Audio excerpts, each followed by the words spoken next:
많이 나옵니다. 여러분, 갈라디아서 3장 3절을 제가 스크린으로 준비를 했습니다. 같이 한번 읽어보시죠. 너희가 이같이 어리석거나 성령으로 시작하였다가 이제는 육체로 마치겠느냐. 그리고 5장 13절에도 같이 읽습니다. 형제들아, 너희가 자유를 위하여 부르심을 입었으나 그러나 그 자유로 육체의 기회를 삼지 말고 오직 사랑으로 서로 종로로 타라. 자, 5장 16절, 내가 이르노니 너희는 성령을 따라 행하라. 그리하면 육체의 욕심을 이루지 아니하리라. 자, 지난주 말씀드린 대로 육체에 대한 정의를 말씀드렸어요. 우리가 성경에 보면 육체라고 하게 되면 약간 성적인 것과 우리가 이렇게 떠올릴 때가 있는데, 물론 그것도 포함되지만 육체는 헬라어로 사르크스라는 뜻인데, 자신의 욕심과 자기의 본능과 자기의 생각대로 하고 싶어 하는 마음, 이게 바로 사르크스 뜻입니다. 하나님 없이 내 힘만으로 살 수 있다는 태도, 이것도 역시 육체, 사르크스입니다. 갈라디아 성도들이 이런 육체적인 생각을 갖다 보니까 갈라디아 성도들 안에 자신의 생각, 자신의 감정, 자신의 유익, 이것이 가장 중요하게 생각하게 되었습니다. 그러다 보니까 오늘 26절에 보면 헛된 영광을 구하는 것으로 나타나고 있더라는 것이죠. 여러분, 26절 말씀을 다시 한번 읽어보시죠. 같이 읽습니다. 헛된 영광을 구하여 서로 노엽게 하거나 서로 투기하지 말지니라. 이 헛된 영광은 캐소독소라는 말인데, 텅 빈 영화, 텅 빈 명예라는 걸 가지고 있습니다.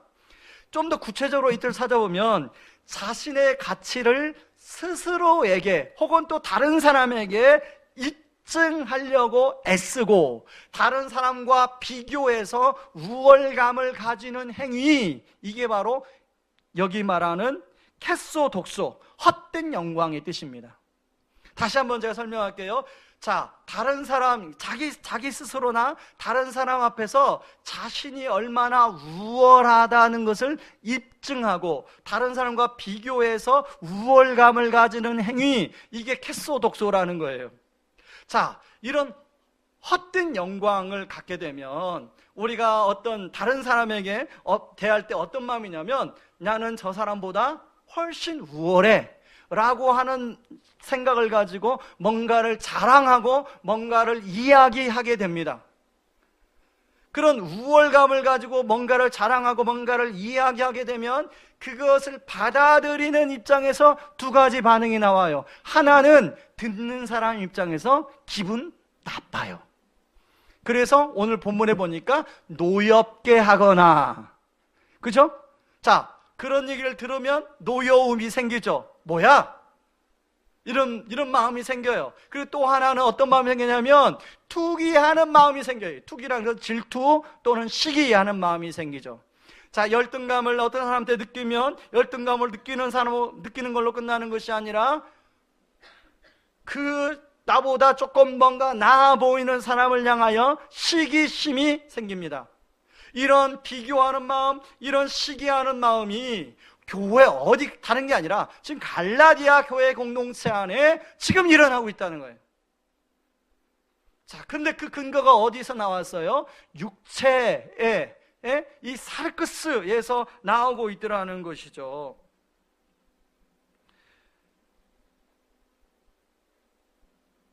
여러분, 한번 예를 들어보겠습니다. 어떤 모임에 여러분이 나갔는데 그 아이들 친구 엄마가 그 모임에서 자식 자랑을 한다라는 가정을 한번 해봅시다.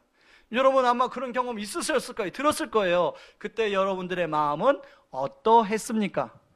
예를 들면 구정이나 명절에 이제 형제들을 모이게 되는데 형제들 중에 어떤 형제가 이제 자랑을 하기 시작하면 여러분 마음은 어떤 마음이 듭니까? 이제 그 형제가 예를 들어서 사업이 잘 됐거나 아니면 자신의 자식이 뭐 원하는 대학에 들어가서 그런 막 자랑하는 얘기를 하게 되면 여러분 어떤 마음이 듭니까? 바로 오늘 노엽게 하거나 투기하는 마음이 자연스럽게 들지요. 자, 바울은 이런 갈라디아 성도들에게 농사의 비유를 들어 권면합니다. 여러분 한번 갈라디아서 6장 7절 8절 말씀을 같이 한번 읽겠습니다. 같이 읽겠습니다. 자기를 속이지 마십시오. 하나님은 조롱을 받으실 분이 아니십니다. 사람은 무엇을 심든지 심은 대로 거둘 것입니다. 자기 육체에다가 심는 사람은 육체에서 썩을 것을 거두고 성령에다 심는 사람은 성령에서 영생을 거둘 것입니다. 둘 중에 둘이 있다는 거, 두 가지 케이스가 있다는 거예요. 하나는 육체에다 심는 사람이 있고 하나는 성령에다 심는 사람이 있다는 것입니다. 육체에다 심으면 썩을 것을 거두고 성령에다 심으면 영원한 것을 거둔다고 말합니다. 여러분 지난주에 우리는 이 둘 중에 하나에다가 심었을 거예요. 여러분은 성령에다 심었습니까? 아니면 육체에다 심었습니까? 저는 이 말씀을 준비하는데 갑자기 성령님께서 제 마음을 콕 찌르는 한 장면이 떠올랐어요. 이제 목사님들 모임에 이제 뭐 스터디 모임도 있고 있어서 목사님들 스터디 모임에 이렇게 나가게 되면 이제 그 적용 질문에 교회 이야기를 안 할 수가 없습니다. 그런데 사실은 요즘 목회가 다 어렵습니다. 목사님들 목회가 요즘에 참 다들 어려워요. 개척을 해서 정말로 힘들게 목회하는 분들이 많아요.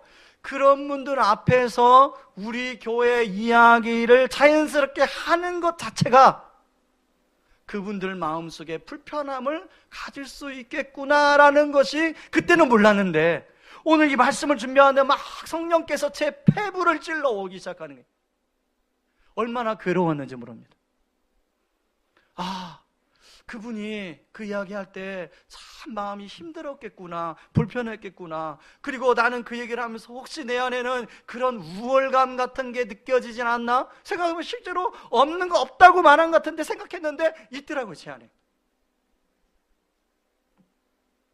여러분들은 그런 적이 없으십니까? 그런 측면에서 여러분 성령에다 심으라, 이 말은 바로 저와 여러분들에게 오늘 성령님, 오늘 특별히 성령 강림주일 아닙니까? 성령 강림주일에 성령에다 심으라, 이 말씀은 우리에게, 저와 여러분에게 주시는 하나님의 말씀인 줄 믿습니다. 그렇다면 성령에다 심는 게 뭔가 알아야 심을 거 아닙니까? 자, 첫 번째 성령에다 심는 것은, 첫 번째는 저를 따르시기 바랍니다. 복음으로 자신을 살피고 자신의 짐을 지는 것이다. 여러분 우리는 오랫동안 복음에 대해서 예수 믿는 사람들이 필요하고, 그리고 또 구원의 감격이나 어떤 구원의 그런 기쁨을 회복할 때만 필요한 것이지, 신앙생활 오래 한 사람들한테는 복음이 별로 필요 없어. 그래서 복음에 대해서 배운다고 하면 뭐야, 나를 초신자로 하는 거야, 나 기분 나빠, 그렇게 생각하는 경향이 저에게 있었습니다. 여러분들에게는 혹시 그런 경향이 없었습니까? 여러분 우리 교회는 등록을 하게 되면 모든 분들이 새가족 교육을 받아야 돼요. 그러면 이제 전에 교회에서 열심히 봉사하고 또 잘 훈련받고 그런 분들이 참 많이 오시는데, 그런 분들이 새가족 교육을 받을 때 혹시 여러분들 안에는 그런 마음이 없으셨습니까? 뭐야, 나를 초신자 취급하는 거야? 그리고 실제로 전사님이 새가족 교육 내용에 보면 초신자가 배워야 될 복음에 대해서 이야기하죠. 아마 1주, 2주, 3주, 4주, 제가 장 전사님 강의는 안 들어봤지만 장 전사님 평상시 대화하는 거 보면 맨날 예수님 얘기했을 거예요.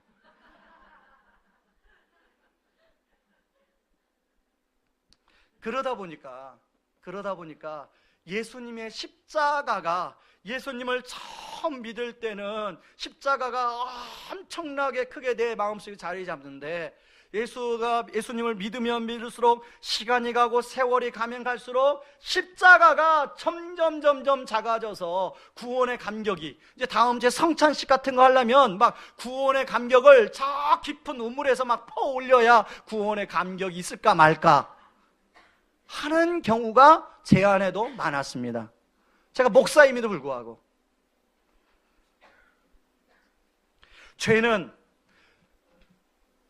1부 때 저희 둘째 아이가 참 여러분들은 입교를 받는 것만 일부 때 보셨겠지만 그 아이가 입교 받기 전까지는 여러 가지 비상한 성령의 섭리가 있는 줄 믿습니다. 아무튼 그 사연이 있었어요, 그 안에. 그런데 그 아이가, 제가 한번 물었습니다. 너는 아빠로서 몇 점이나 줄 것 같니? 그랬더니 그 아이가 하는 말이, 아빠는 아빠로서 100점이죠 그러는 거예요. 저희 집의 유일한 자유주의자입니다. 이해하시고 들으시기 바랍니다. 그러기서 또 질문했어요. 야, 아빠가 목사잖아. 너는 아빠가 목사로서 몇 점을 줄 것 같니? 물어보니까 아빠는 목사로서도 100점 같아요. 여러분, 제가 근데 무슨 죄인이에요? 우리 아이, 우리 자유주의자 아이한까지도 그런 평가를 받는데 제가 무슨 죄인이겠어요? 그런데 그렇게 생각했어요, 제가.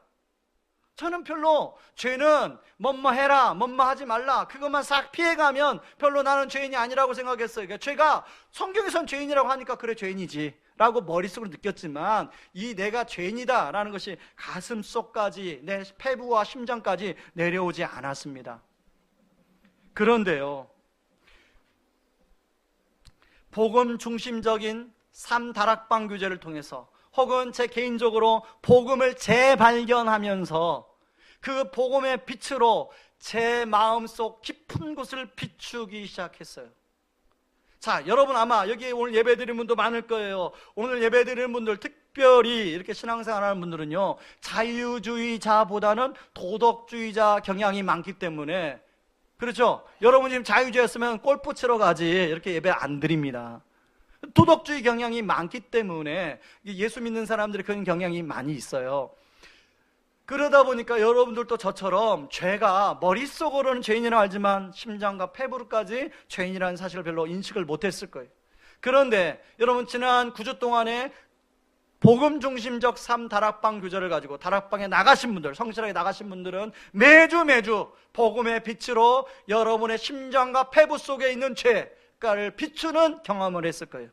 성령께서 여러분의 말씀으로, 진리의 말씀을 가지고 여러분의 심령 속에 내가 얼마나 심각한 죄인인가를 성령께서 쫙 비춰주었어요. 마치 우리가 엑스레이 앞에 쓰고 우리가 MRI 앞에 쓸 때 우리 몸의 모든 그런 것들이 다 드러나는 것처럼 복음의 빛 앞에 서서 우리 모든 게 다 드러났죠.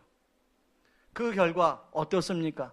그 결과 저는 제가 진짜 심각한 죄인이구나, 지금도 여전히 심각한 죄인이구나, 내가 순간순간 죄인이구나 라고 생각할 수밖에 없겠더라고요. 우리는 복음 중심적 삶을 다락방 교제를 통해서 2과에서 위선이라는 문제를 다루었습니다. 위선은 예수 그리스도의 그 예수님이 주신 칭의 대신에 다른 것들을 나의 의로 삼는 것이 다 위선이라고 우리가 배웠어요. 어떤 사람들은 자신이 괜찮은 사람이라고 생각하는데 그 괜찮은 사람이라고 생각하는 그 근거를, 나는 키가 일단은 적어도 175 이상이기 때문에 괜찮은 사람이야 라고 생각하는 사람들이 있어요. 어떤 사람이 뭘 키 가지고 그래? 그런데 나는 그래도 이 정도 훈남이면 괜찮은 사람이야. 제가 지금 예를 그냥 하나씩 드는 거예요. 어떤 분들은 나는 그래도 사람들이 인정해주는 대학 들어갈 때 이 정도 레벨의 대학을 들어갔어. 그러기 때문에 나는 괜찮은 사람이야. 여러분이 나름대로 괜찮은 사람이라고 하는 그 근간이 있을 거예요. 거기다가 한번 여러분 비춰보세요. 나는 그래도 우리 남편이 사업을 해. 잘 나가는 사업이야. 난 그래도 괜찮은 사람이야. 나는 좀 가방끈이 짧지만 그래도 우리 애들이 공부 좀 하잖아. 시험 보면 그래도 좀 상위 클래스에 들잖아. 그래, 나는 괜찮은 사람이야. 사람마다 자기가 괜찮다고 하는 그 근간이 있어요. 근간. 여러분은 괜찮다고 생각하는 여러분의 근간이 무엇입니까? 근데 복음의 빛에 비춰보니까 내가 괜찮다고 생각하는 그 근간이 바로 그게 아무것도 아니고 그게 내 죄라는 사실을 알게 됐어요. 그렇죠? 우리 그거 발견했죠? 그죠? 내가 자꾸 의로움으로 삼는 건 그것이 내 우상이다. 여러분, 우상에는 가까운 우상이 있고 먼 우상이 있어요. 오늘 이 개념은 아마 처음 들어볼 텐데요. 가까운 우상은 뭐냐면 내가 괜찮다고 생각하고 있고 붙드는 것이 이 가까운 우상이에요. 그리고 당장 주님보다 이게 좋아 라고 생각하는 게 그게 가까운 우상이에요. 예를 들면 주님보다 나는 일이 좋아, 그러면 그게 그 사람 가까운 우상은 뭐예요? 일이에요. 내가 하고 있는 그 전문성을 가진 일. 그리고 주님보다 나는 우리 큰애가 좋아, 그러면 지금 큰애가 가까운 우상이죠. 에이, 큰애 걔 믿어봤자 소용없어, 나는 막내가 더 좋아, 그럼 그 사람은 막내가 우상이에요. 사람마다 우상이 다 있어요. 가까운 우상이 있는데 그 가까운 우상 밑에 들어가면 먼 우상이 자리 잡고 있다는 거예요. 그 가까운 우상을 우상으로 삼고 섬기고 좋아하게 만드는 근본 원인이 있는데, 보통 많은 사람들이 걸리는 4가지 먼 우상이 있는데, 그게 안락의 우상이 있고, 인정의 우상이 있고, 성취의 우상이 있고, 쾌락의 우상이 있어요. 그래서 누가 나의 안락의 우상의 자존심을 건들면 못 참는 거예요. 누가 나를 내가 인정받아야 되는데 나를 무시하면 못 참는 거예요. 막 뒤집어지는 거죠. 예를 들어서 남편이 아내에게 이제 막 말하다가 당신 집안이 그러니까 그렇지, 그러면 막 뒤집어지는 거죠. 아내가 이야기하다가 당신 집안이 그러면 막 뒤집어지는 거예요. 그분은 정체성을 어디에 두어요? 우리 집안은 그래도 괜찮아. 이래 뒀는데 막 집안을 들고 나오면 막 못 견디는 거죠. 그래! 그러면서 막 거기서 막 사소하게 싸울 걸 가지고 막 서로 막 헤어져, 막 이렇게 나오는 거죠. 여러분, 왜 그래요? 인정의 우상에 걸려있기 때문에 그렇죠. 안락의 우상, 쾌락의 우상, 성취의 우상. 여러분, 6월 추천도서 길 이름과 길 찾음, 이 책을 여러분 꼭 사서 보시기 바랍니다. 복음과 우상에 대한 문제를 아주 밀도 있게 심도 있게 다루고 있는 책이에요. 그래서 복음의 빛으로 내 내면이 얼마나 멀어져 있는가, 죄 가운데 들어있는가를 잘 점검해 볼 수가 있습니다. 성령에 심는다는 것은, 성령에 심으려면 내가 복음에서 얼마나 멀어져 있는 걸 알아야 성령에 심을 거 아닙니까? 어떻든 간에 우리는 복음중심적 다락방 교제, 오늘로 이제 국가가 끝납니다. 그런데 이건 끝나는 게 아니에요. 복음으로 내 자신의 내면을 살피는 것은 계속 되어야 해요. 그래서 왜냐하면 우리는 늘 복음에 섰다가도 복음에 미끄러져서 죄 가운데 들어가기 때문에, 그래서 복음의 빛으로 내 자신을 계속 살펴서 내가 어디에 지금 놓여 있는가를 봐야 돼요. 저는 이 교제를 마무리하면서 이 교제는 반복해서 다시 한번 우리가 다락방 교제로 살펴볼 만하다, 그런 생각을 해봤습니다. 그래서 1년 내지 2년 안에 다시 이 교제를 좀 반복해야겠다, 그런 생각이 들었습니다. 여러분, 우리가 복음의 빛으로 하나님 우리 자신의 내면을 성령께서 비추면 하나 깨닫게 되는 것이 있는데, 내가 그럴듯한 사람인 줄 알았는데, 내가 괜찮은 사람인 줄 알았는데 내가 진짜 아무것도 아니구나 라는 것을 깨닫게 되어요. 아직 여러분이 그걸 깨닫지 못했다면 복음의 빛이 여러분의 깊이 투영되는 것을 여러분이 수없이 거부하고 막고 피하고 그러셨을 확률이 높아요. 저는 이 복음중심적 교제 다락방 이 교제 구간대 이게 좀 어려워요. 딱딱해요. 어려울 수 있어요. 그럼에도 불구하고 이 교제를 택한 이유는 이게 10%만 우리 성도님들에게 다가왔더라도 저는 이건 성공이다, 이런 스스로 판단을 내렸습니다. 그런데 이게 10%, 20%, 30%더 깊이 우리 내면을 파고들면 얼마나 우리 안에 성령의 수술이 일어날까? 여러분, 우리는 늘 끊임없이 성령의 수술이 일어나야 우리가 정말로 주님을 닮아가는 주님의 제자가 될 수가 있습니다. 여러분, 바울은요 고린도후서 12장에서 자신이 복음의 빛 앞에 비춰보니까 아무것도 아니란 존재를 알게 됐어요. 그리고 고백하고 있어요. 내가 진짜 아무것도 아니다.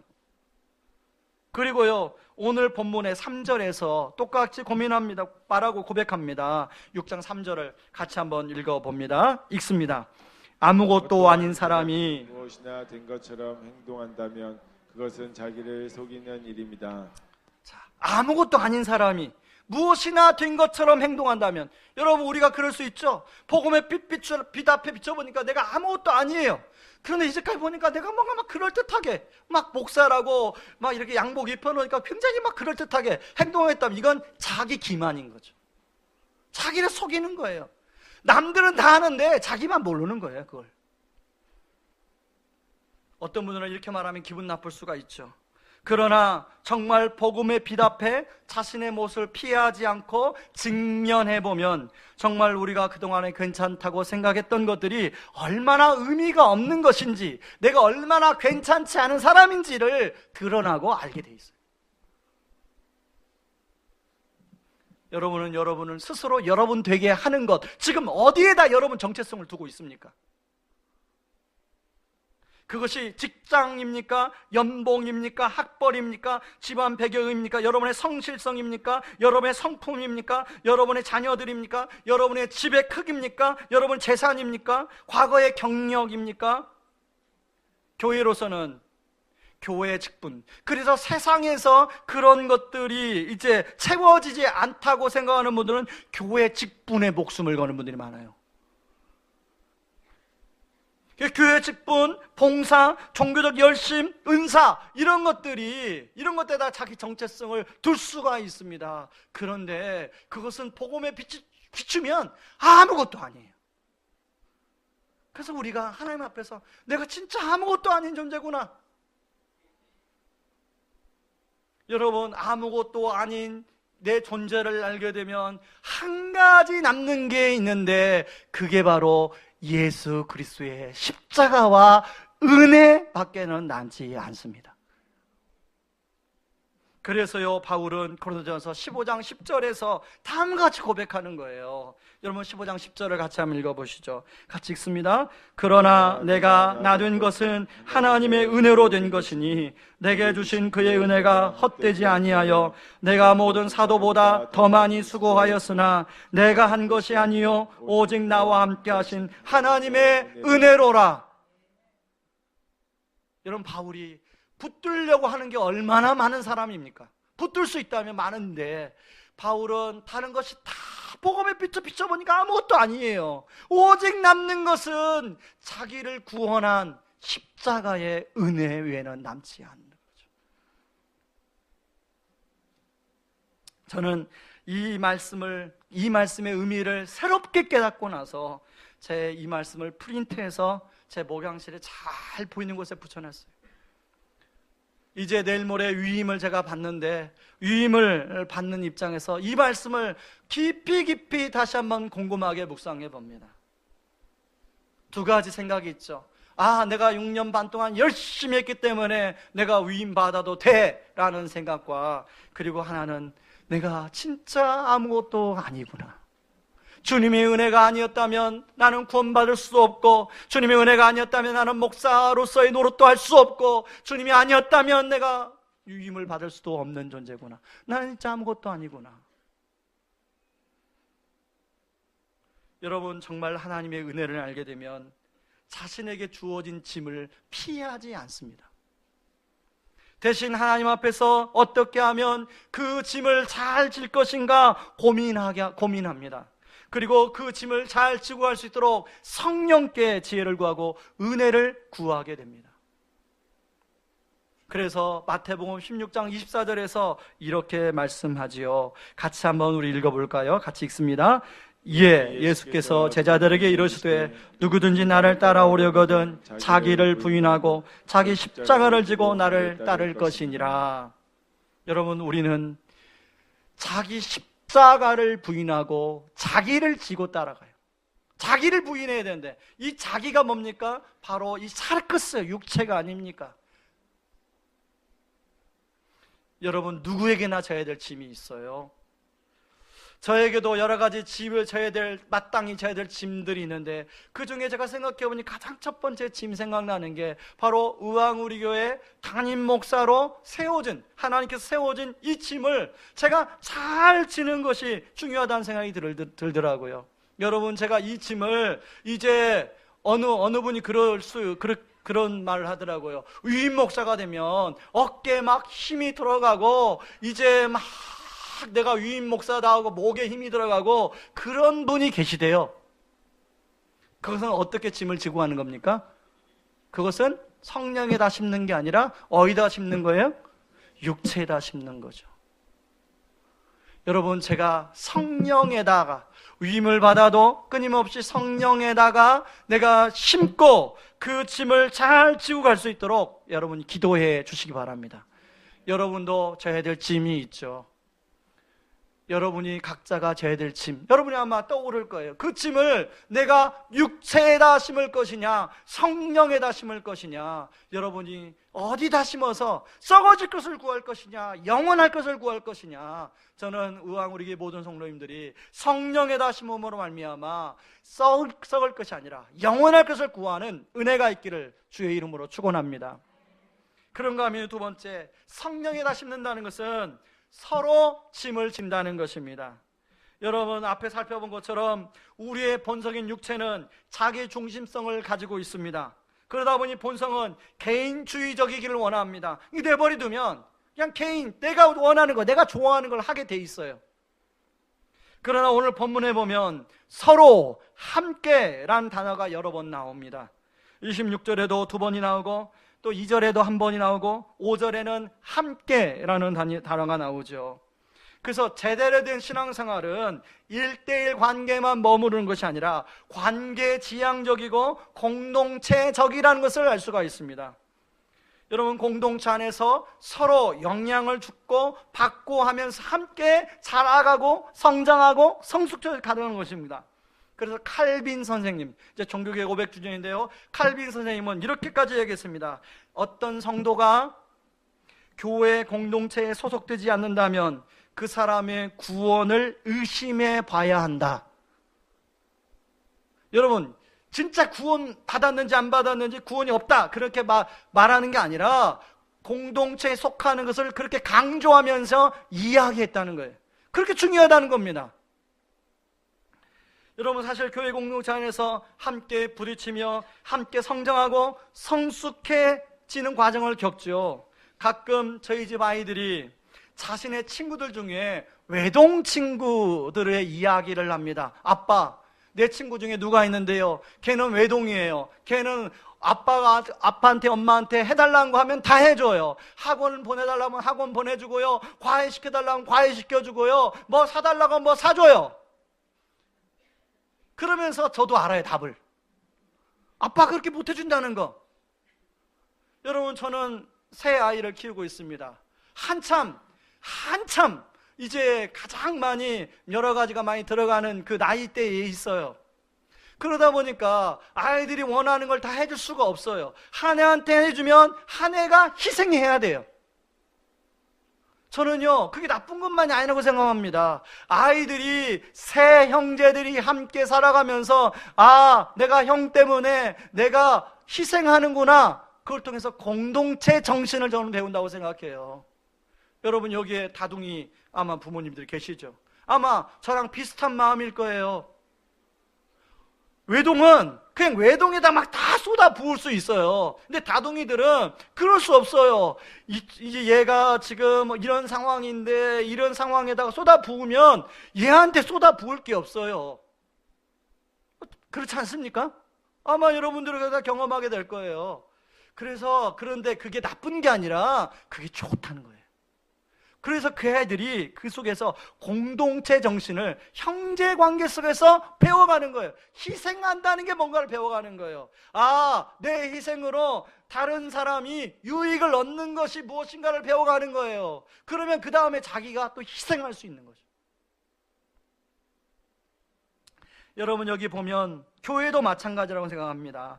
교회에서는 혼자만 잘하는 게 아니라 서로의 짐을 질 필요가 있다는 거죠. 앞에서 자신의 짐을 자신이 지라고 하는데 왜 여기는 서로 짐을 지라고 하느냐? 여러분, 자신의 짐 할 때 그 짐은요, 원어가 달라요. 가벼운 짐이에요. 그런데 서로 짐을 지라고 하는 그 짐은 무거운 짐이, 혼자서 지기 어려운 짐이에요. 여러분, 서로가 짐을 지라고 하면서 총 3가지 부류를 이야기하는데요. 먼저는 공동체 안에 범죄한 사람을 어떻게 할 것이냐, 서로 짐을 지라는 거예요. 여러분, 우리 교회 공동체 안에 어떤 사람이 문제를 일으켰어요. 자, 그 문제를 일으키는 사람에 대해서 우리는 2가지 반응할 수 있습니다. 하나는 공격적으로 반응할 수가 있어요. 그래서 막 문제를 일으킨 사람을 사람 앞에 세우고 막 창피함을 주고 그렇게 공격적으로 반응할 수 있어요. 어떤 교회는 보니까 그걸 징계라고 하는 수단을 가지고 사용하더라고요. 그건요, 복음적 징계가 그런 징계가 아닙니다. 복음적 징계는 그 사람을 덮어주면서 그 사람을 세우고 깨닫고 돌아오는 게 복음적 징계지, 무작정 창피함을 주고 비난을 주고 그 사람을 공격하는 것, 그게 복음적 징계가 아니라는 거예요. 그런가 하면 내버려 두는 경우가 있어요. 내버려 두는 경우, 그렇거나 말거나 그냥 내버려 두는 경우가 있어요.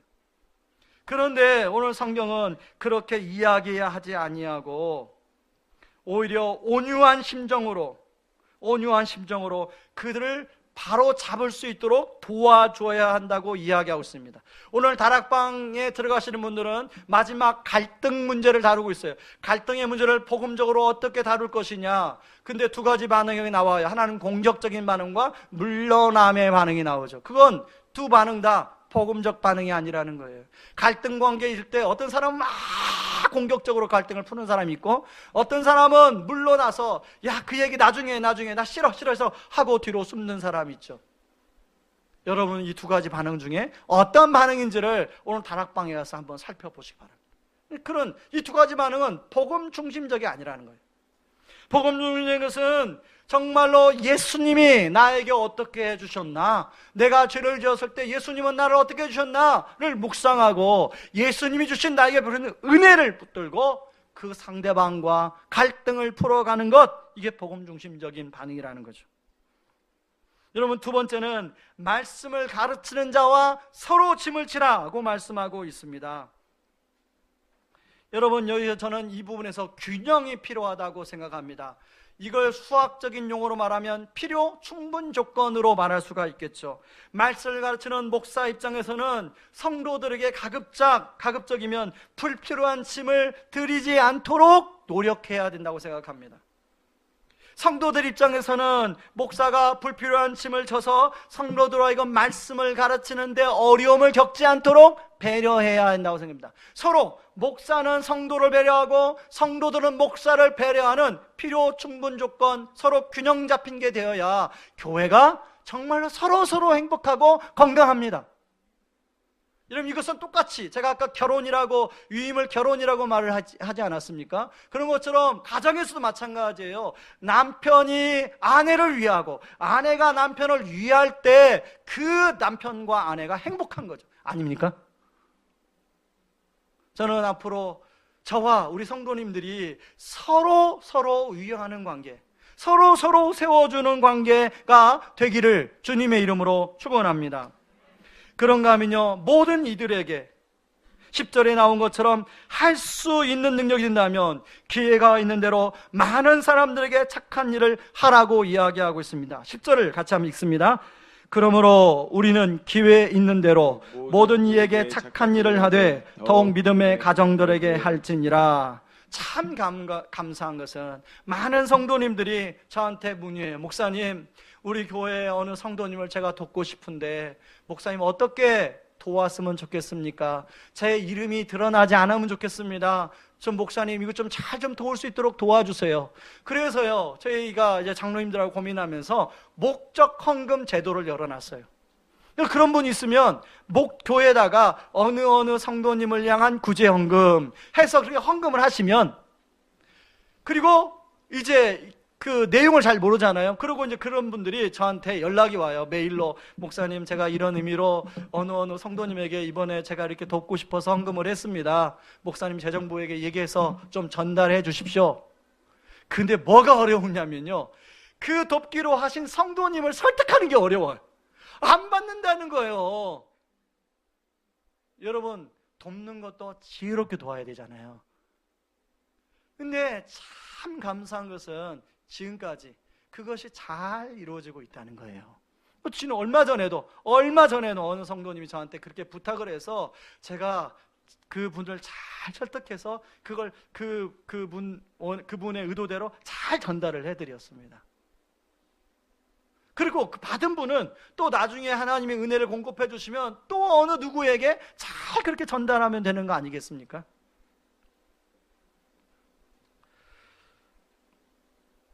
여러분, 우리가 사실 다른 사람의 짐을 진다는 것, 이건 쉬운 일이 아니죠.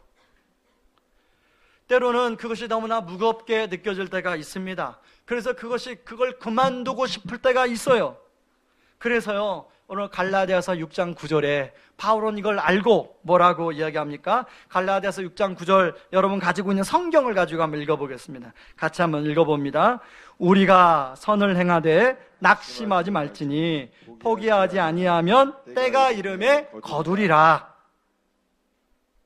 바울은요, 성도들이 서로 짐을 지라 이렇게 말을 했지만 서로 짐을 진다는 게 얼마나 힘든 것인지 알았어요.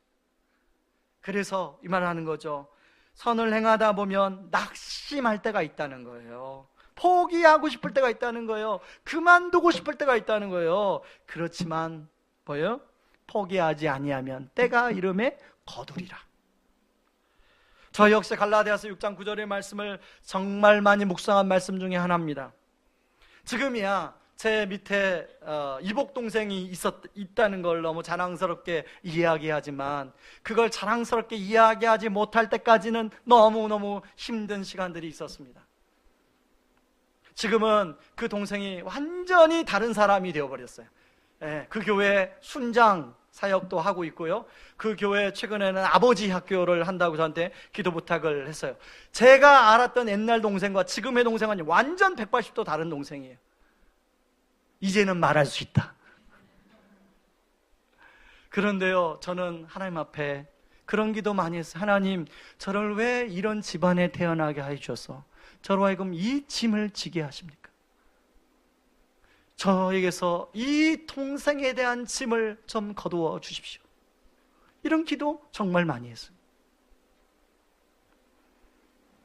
그때마다 주님이 갈라디아서 6장 9절을 통해서 선을 행하다가 낙심하게 될 때가 있지만 포기하지 말아라.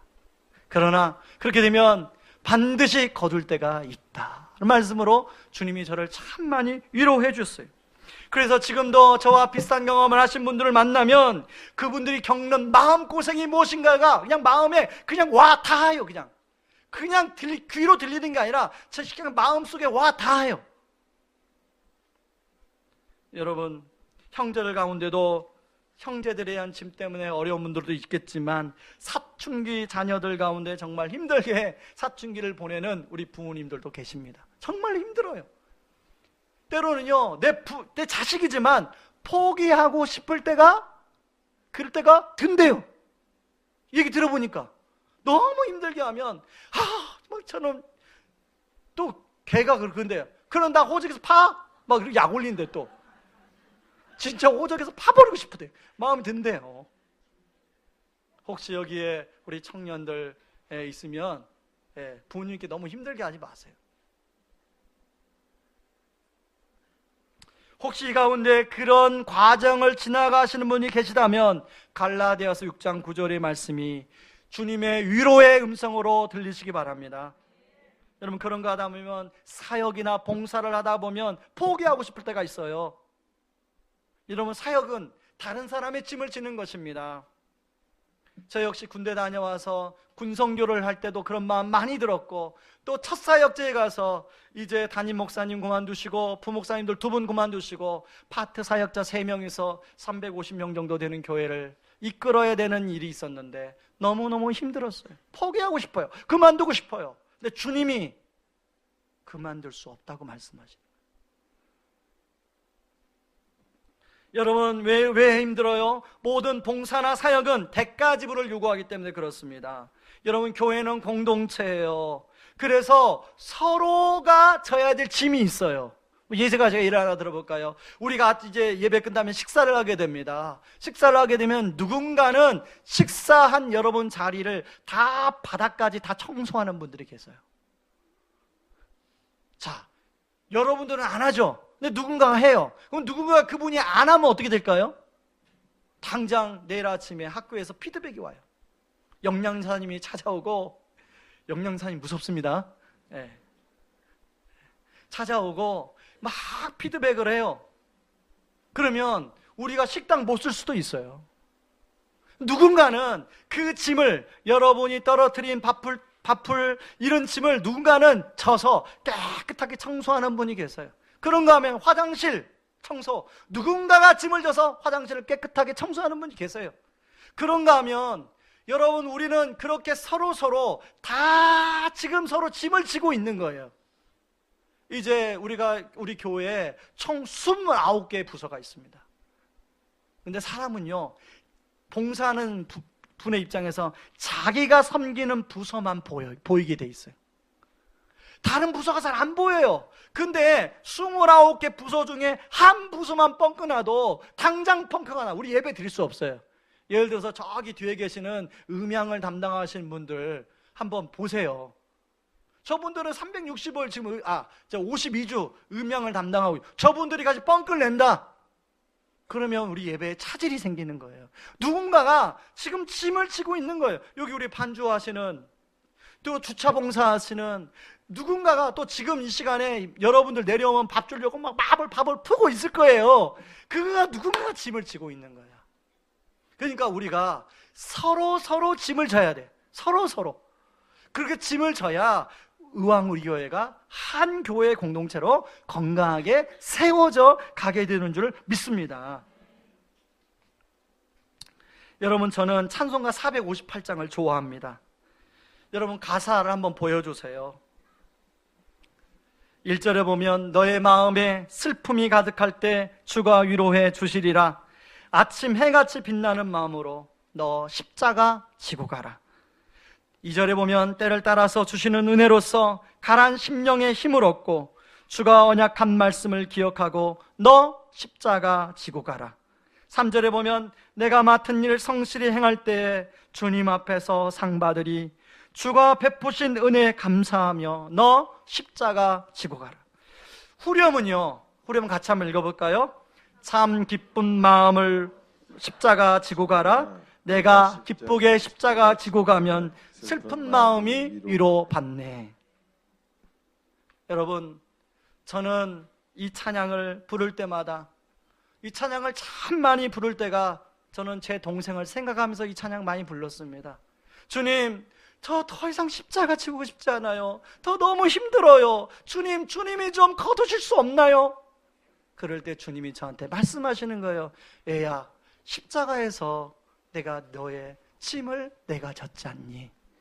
내가 그 은혜를 너에게 베풀어 주지 않았니? 그런데 너는 그 짐도 나를 위해서 못 지겠니? 주님이 말씀하시는 거예요. 여러분, 2절에 보면 있잖아요. 3절에 보면 주가 베푸신 은혜를 감사하며, 너는 내가 이미 베풀어 주신 은혜가 있는데 그거 내가 너보다 더 큰 은혜를 베풀어 줬는데 그까짓 거 네가 못 지고 가겠니? 주님이 물으시는 거예요. 네가 힘들어도 기쁜 마음으로 십자가 지고 가렴. 네가 기쁘게 그 십자가 지고 가면 슬픈 마음이 위로받을 거야.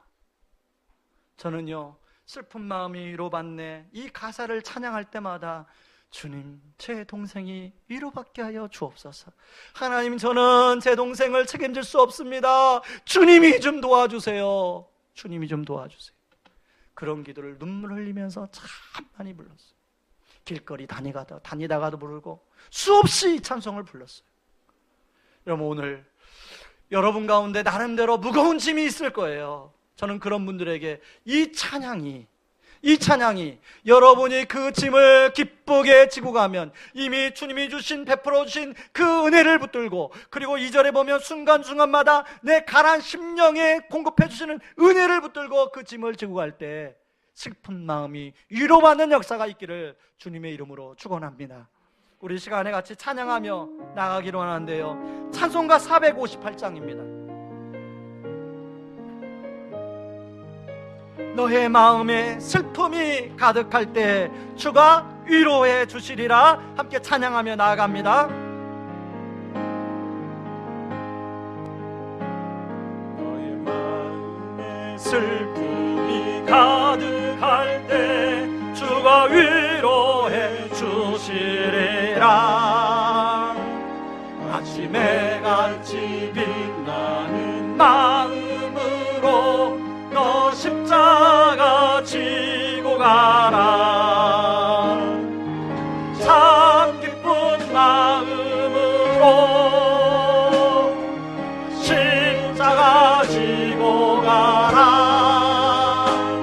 내가 기쁘게 십자가 지고 가면 슬픈 마음이 위로받는데, 때를 따라서 주시는 은혜로서 가난 심령의 힘을 얻고 주가 언약한 말씀을 기억하고 너 십자가 지고 가라. 참 기쁜 마음으로 십자가 지고 가라. 십자가 지고 가면 슬픈 마음이 위로받네.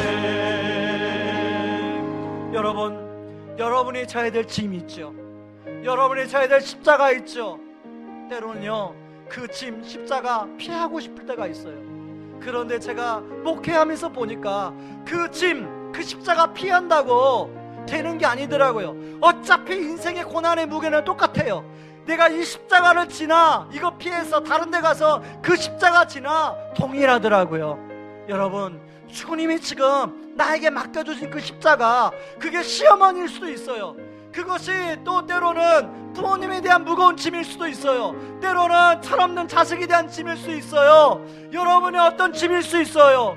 주님, 내가 그 십자가, 이왕에 지는 십자가 주님의 은혜로부터 공급받아 즐거운 마음으로, 기쁜 마음으로 십자가 지고 가겠습니다. 그런 마음으로 우리 3절 찬양하며 기도하기를 원합니다. 3절 찬양하고 함께 기도하겠습니다. 내가 맡은 일 성실히 행할 때,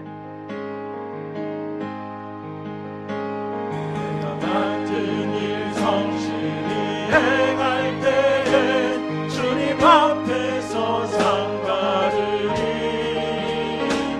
주가 베푸신 감사하며 너 십자가 지고 가라. 참 기쁜 마음으로 십자가 지고 가라. 내가 기쁘게 십자가 지고 가면 슬픈 마음이 위로받네. 우리 시간 함께 기도하기를 원합니다. 하나님, 복음으로 내 자신을 잘 살피게 하여 주시옵소서. 하나님, 두 번째 기도 제목은 하나님, 주님이 베푸신 그 십자가에 주시는 그 은혜 붙들고 하나님, 내 짐, 또 다른 사람의 짐을 하나님 기쁘게 잘 지고 가게 하여 주시옵소서. 우리 같이 기도하며 나아가겠습니다. 기도합니다. 고마우신 하나님 아버지, 고맙고 감사합니다. 아버지 하나님, 우리는 아버지 하나님, 그럴 만한 아버지 자격이 없습니다. 아버지, 내가 괜찮은 사람이라고 생각했는데 아버지 복음에 빛을 비춰보며 한없이 죄인임을 고백합니다. 내가 보잘것없는 죄인임을 고백합니다. 내가 아무것도 아닌 존재임을 고백합니다. 아버지는 그렇기 때문에 주의 은혜를 붙들 수밖에 없습니다. 아버지, 주의 은혜를 붙들 수밖에 없습니다. 아버지, 성령님의 주시는 은혜를 붙들 수밖에 없습니다. 주여 도와주셔서 아버지 하나님, 내 자신을 잘 살피고 아버지 저의 짐을 지며 아버지 하나님, 다른 사람의 짐을 잘 지고 할 수 있도록 하나님 아버지 도와주시옵소서. 하나님 아버지 하나님, 저에게는 아버지와 우리 한 목사로 짐이 있습니다. 아버지 하나님 또한 아버지 하나님, 어머니 아버지 하나님 잘 성공 보내드리는 짐이 있습니다.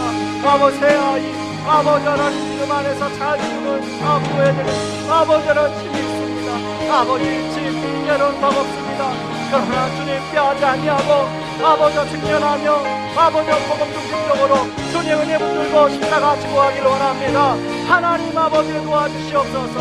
하나님 도와주시옵소서. 참 기쁜 마음으로 십자가 지고 가리. 내가 기쁘게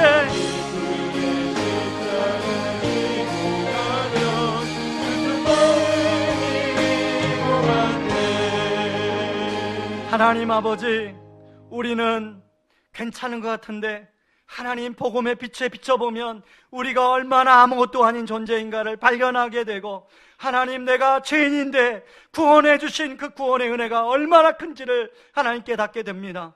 하나님 구원의 은혜, 하나님 늘 간직하며 하나님 우리에게 주어진 자신의 짐뿐만 아니라 마땅히 져야 될 서로의 짐들을 잘 지고 하나님 주님이 오실 때까지, 하나님 주님이 계실 때까지 아버지 달려갈 수 있도록 도와주시옵소서. 지금은 우리를 죄에서 구원하시기 위해 자신을 친히 십자가에 내어주신 그 크신 우리 주 그리스도의 은혜와 아들을 내어주면서까지 우리를 사랑하신 하나님의 다름없는 사랑하심과 지금도 우리를 위하여 친히 기도해 주시고 동행하여 주시는 성령님의 은혜가 복음의 빛으로 자신을 살피고 자신의 짐을 질 뿐 아니라 서로의 짐을 기쁘게 지고 감으로 주님이 원하는 참된 복음 공동체를 이루가기 원하는 모든 성도님들의 삶 위에 이제로부터 영원까지 항상 함께하기를 주의 이름으로 축원하옵나이다. 아멘.